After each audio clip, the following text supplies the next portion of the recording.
नमस्कार, सलाम, सत श्री अकाल। मैं अरशद बासी टीवी न्यूज़ में आप सभी दर्शकों का स्वागत करता हूँ। आज मैं जयपुर के प्रदेश कार्यालय AIMIM के ऑफिस में बैठा हूँ और मेरे पास में तशरीफ़ फरमा है, विराजमान है यहाँ के AIMIM के पार्टी के प्रदेश अध्यक्ष जमील खान साहब। वैसे तो AIMIM के तमाम आरोप भी लगते रहे हैं। कोई तो कहता है कि AIMIM मोदी जी की जो है पार्टी है, उनके दलाल हैं, और कई ऐसे लोगों ने तोहमतें लगाई हैं इस पार्टी के ऊपर।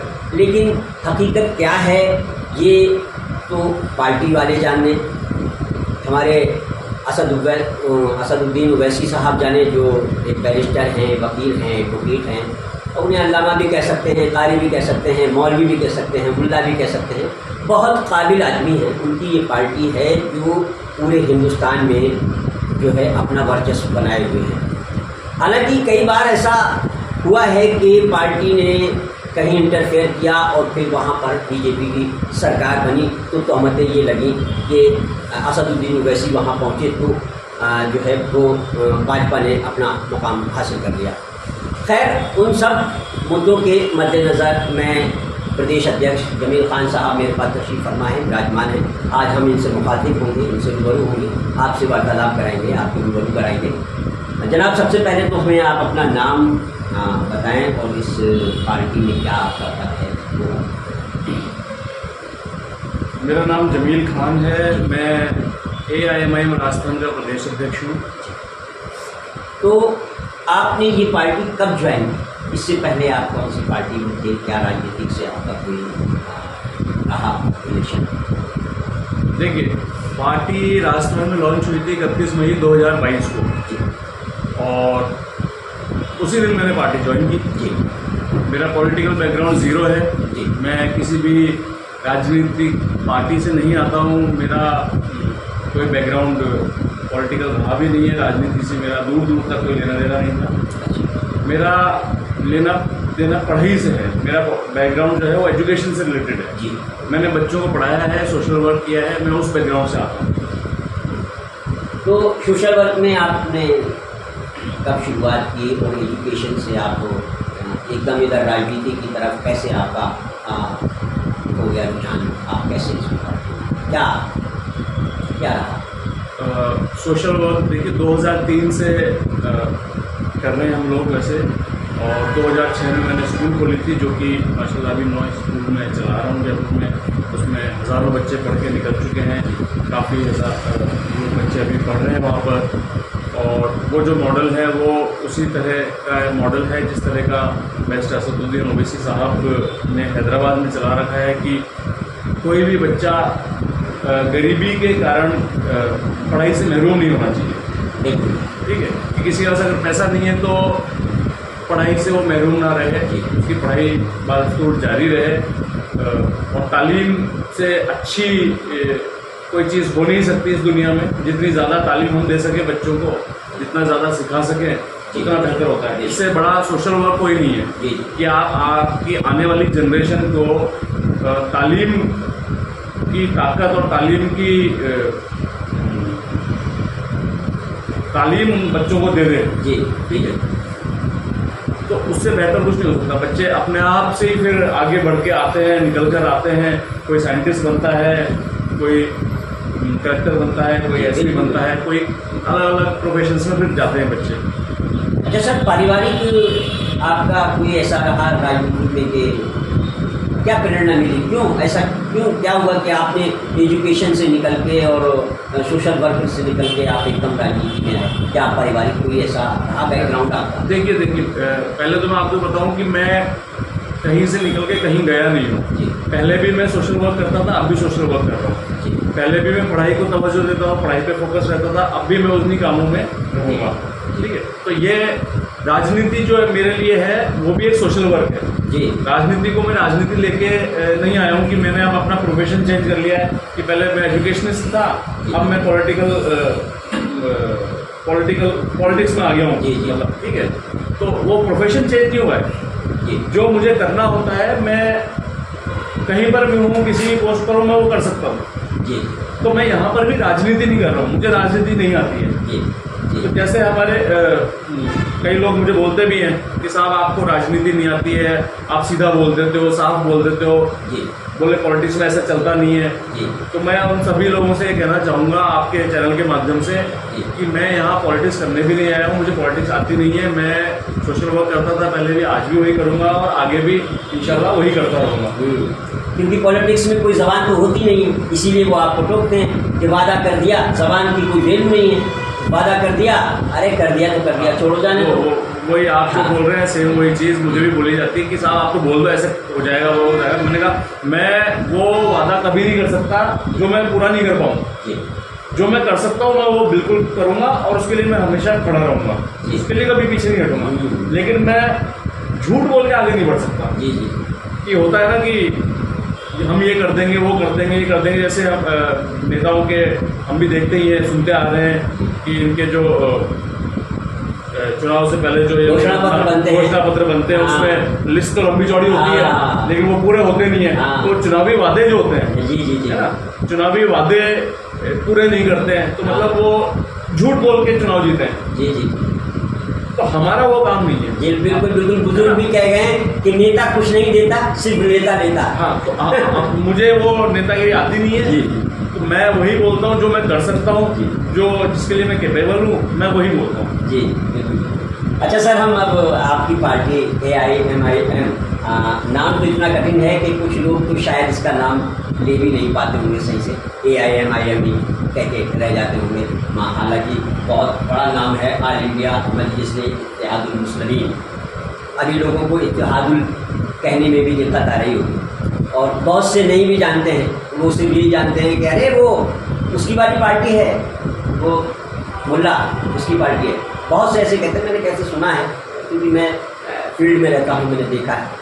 अच्छा सर, मैं पार्टी से रिलेटेड, आपको खैर 2022 में आए हैं, अभी राजनीति में आपको 2 साल हुए हैं, शायद आप इतना नहीं जानते होंगे, लेकिन जो तहमतें लगती हैं, अब जैसे बिहार में MIM गई और वहाँ पर जो 19 सीटों का आंकड़ा रहा वो 2000 से नीचे जीत हार का रहा। तो उसमें ये तहमत लगाई गई कि अगर असदुद्दीन ओवैसी बिहार में इंटरफेयर नहीं करते या उनकी टीम से गठबंधन कर लेते तो बीजेपी वहाँ अपना मकान नहीं बना पाती, पार्टी नहीं जीतती। तो इसमें कहाँ तक सच्चाई है, आपको अगर थोड़ी सी नॉलेज हो तो हमारे दर्शक। देखिए ऐसा है कि बिहार में हमारी पार्टी 20 सीटों पर लड़ी, सारी सीटों पर तो नहीं लड़ी, 250 के आसपास सीटें हैं वहाँ, सारी सीटों पर तो नहीं लड़ी।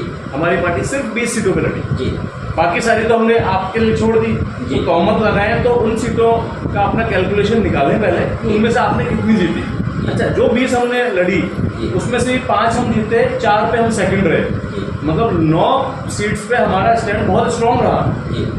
ठीक है, तो वो तहमत हमारे ऊपर कैसे लग सकती? तो क्या हमारी पार्टी कहीं चुनाव नहीं लड़ सकती? कांग्रेस का कहीं ठेका है? नहीं, सिर्फ कांग्रेस ही लड़ेगी। ठीक है, अच्छा कांग्रेस का मैं दूसरा एग्जांपल दूँ आपको। आपने जैसे बिहार का लिया, वहाँ माशाल्लाह जीते, बहुत अच्छी स्ट्रॉन्गली उभर के सामने आए। आप यूपी आ जाइए, कांग्रेस 400 सीटों पर चुनाव लड़ती है, कितनी सीटें जीती? 2 सीटें, 400 में से 2 सीटें जीती। उसका हिसाब भी तो दे कांग्रेस। तो नहीं, तो वहाँ पे भी तो यही तहमत लगाई गई है। मैं आगे बताता हूँ आपको, वहाँ पर भी यही तहमत लगाई। हम लड़े 100 पर, हमारे को मिले आधा % वोट। कांग्रेस लड़ी 400 पर, उनको मिले 2.5% वोट। ठीक है, 2.5% वोट प्लस हमारा आधा % वोट 3 हो जाता। 3% वोट पे क्या कर लेते? जबकि मायावती जी की पार्टी जो BSP है वो लेके गई 12.5% वोट और 1 सीट मिली उनको। ठीक है, जीतने के लिए आपको 30 से 35% वोट चाहिए होते हैं जी। आपको तो 2.5% ही मिले जी। अच्छा, हम तो 100 सीट पे लड़े, बाकी 300 सीट तो खाली थी। उनमें कितनी जीते आप? 2। 300 में से जीतते अगर 200, तब समझ में आती कि हाँ देखो हमने इतनी जीती, 300 में से 200 जीते, आप तो 2 सीट जीते, टोटल 400 पे लड़के जी। तो तहमत लगाने के लिए तो बहुत सारी चीज़ें, राजस्थान आ जाइए, राजस्थान में कर लेते हैं हम बात जी 2014 में 25 के 25 MP बीजेपी के, 2019 में 25 के 25 MP बीजेपी के। हमारी पार्टी तो नहीं थी, हम तो चुनाव नहीं लड़े। 2018 में मुख्यमंत्री बनते हैं अशोक गहलोत जी, बड़ी मुश्किल से, जी ठीक है, हाँ। बड़ी मुश्किल से जैसे तैसे जोड़ तोड़ करके 2019 में उनका खुद का बेटा हार जाता है। MIM तो नहीं थी, तोहमत किस पे लगाएंगे अब?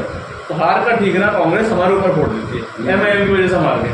नहीं उसका फिर वो सबूत भी दिया ना सबूत मैं उन्होंने देने कि देखो दिया। बंगाल में गई, बंगाल में ममता जी ने उनको इंटरफेयर नहीं करने दिया, घुसने नहीं दिया, तो वहाँ पर बीजेपी नहीं आई। कर्नाटक में भी ऐसा ही हुआ, कर्नाटक में भी कांग्रेस जीत गई, वहाँ असदुद्दीन जी ने ज़्यादा वो नहीं दिया। मैंने आपको एग्जाम्पल दिए ना, यूपी में क्या हुआ, कांग्रेस को जवाब देना चाहिए यूपी के लिए कि 2 सीटें से वहाँ तो इनकी जो महासचिव है प्रियंका गांधी, वो संभाल रही थी यूपी जी उसके बाद ये हाल हुआ।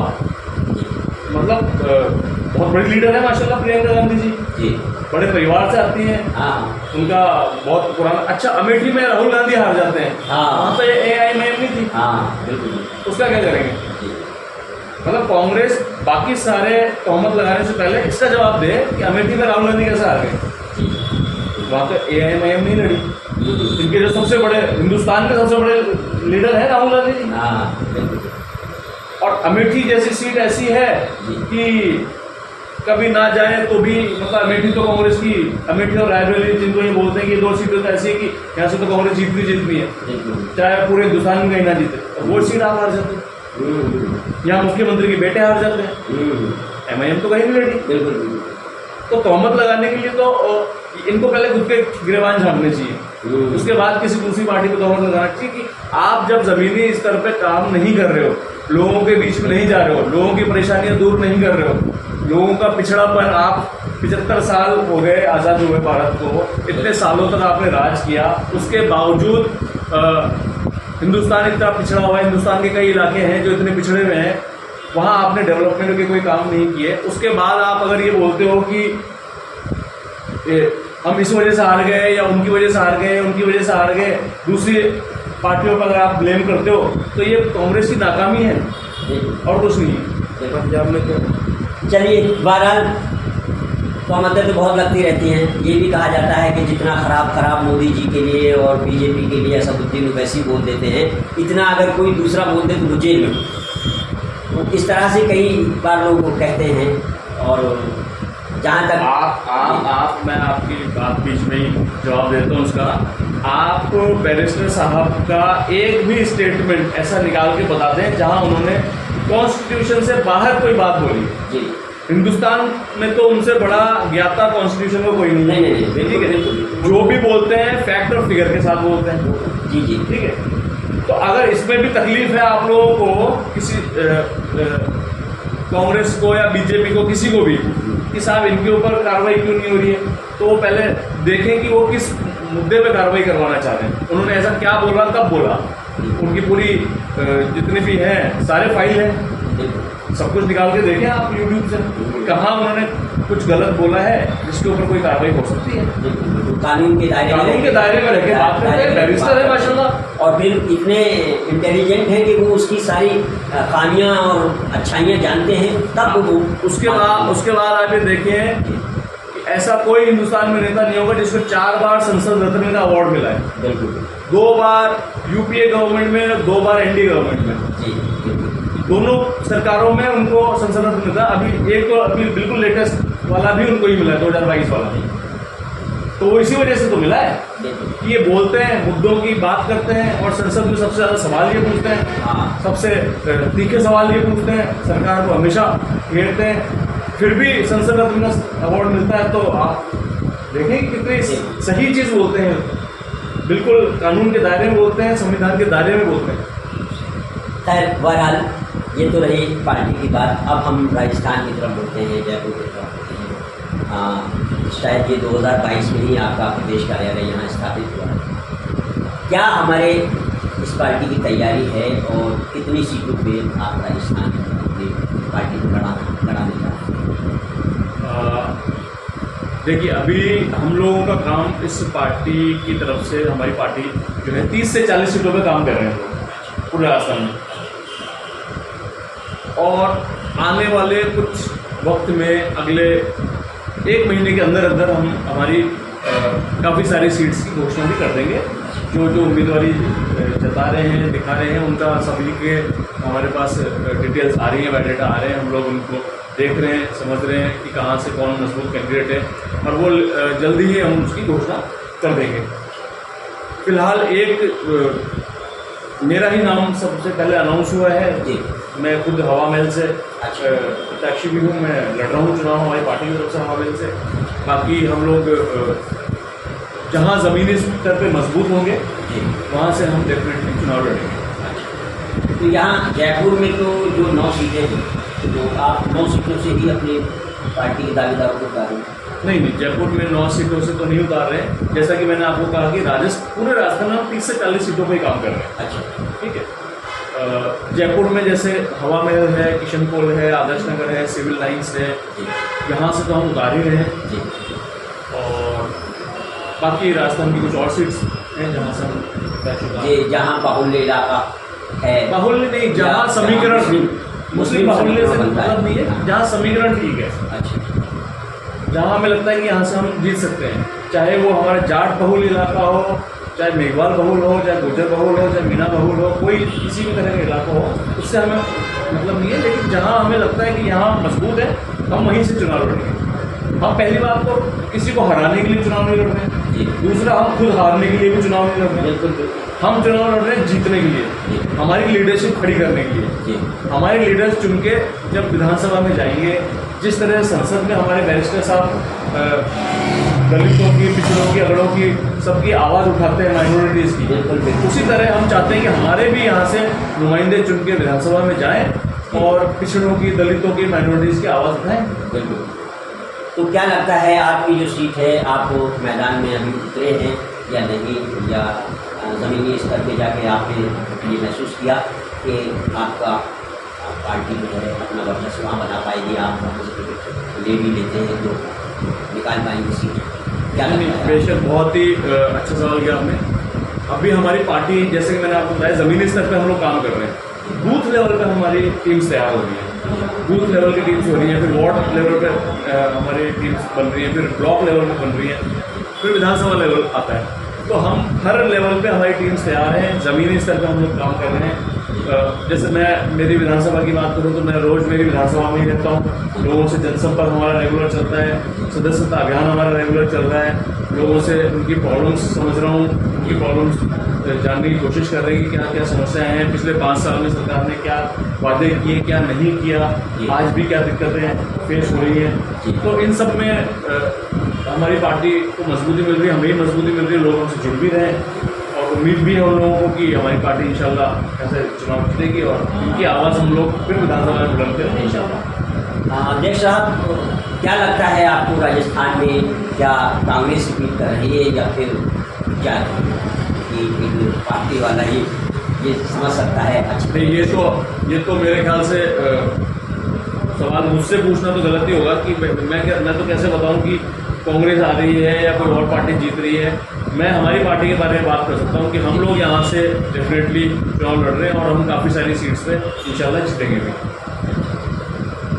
तो अभी जो आपका मामला चल रहा है, तो यहाँ से आप 3 सीटों पे, जयपुर में कितनी सीटों पे? जैसे कि मैंने आपको बताया कि जयपुर में हवा महल, किशनपोल, आदर्श नगर और सिविल लाइन 4 सीटें तो हमारी पक्की है कि जहाँ से हम लोग लड़े हुए हैं। इसके अलावा राजस्थान में है काफ़ी सीट्स हैं। कौन से आप देखें, टॉक है हमारी सीट, एक सवाई माधोपुर है, गंगापुर सिटी में हमारे एक दलित भाई को हम देख रहे हैं, वो लड़ेंगे शायद चुनाव वहाँ से। फिर किशनगढ़ बास है, कामा है, नगर है, आपका तिजारा है जी, और आप हैं फतेहपुर, सीकर, डीडवाना, मकराना, नागौर, लाडनू, यानी कि 30 चौसन, हम ऐसे काफ़ी सारी सीट्स हैं। हाँ, हम लोग काफ़ी सारी सीट्स पे। राइट टाइम देखो, 19। तो ये थे AIMIM पार्टी के प्रदेश अध्यक्ष जमील खान साहब। आज हमने आपके रूबरू जिनसे कराया और बड़ा अच्छा लगा आपसे बात करके। बहुत दिलचस्प बातें हुई पार्टी के बारे में, राजस्थान के बारे में, देश के बारे में। सबसे पहले तो मैं ये कहना चाहूँगा कि अगर आपने हमारा चैनल सब्सक्राइब नहीं किया है तो सब्सक्राइब करें और कमेंट्स के माध्यम से हमारी इस वार्तालाप को, हमारी इस बातचीत को ज़रूर बताएं, या इसमें अगर आपका कोई सुझाव है तो हमारे कमेंट्स बॉक्स में जाकर ज़रूर दें। नमस्कार, सलाम। बहुत बहुत शुक्रिया आपका जमील भाई, आप हमारे चैनल पे आए और हमसे बात किया। बहुत बहुत शुक्रिया आपका। बहुत अच्छा लगा।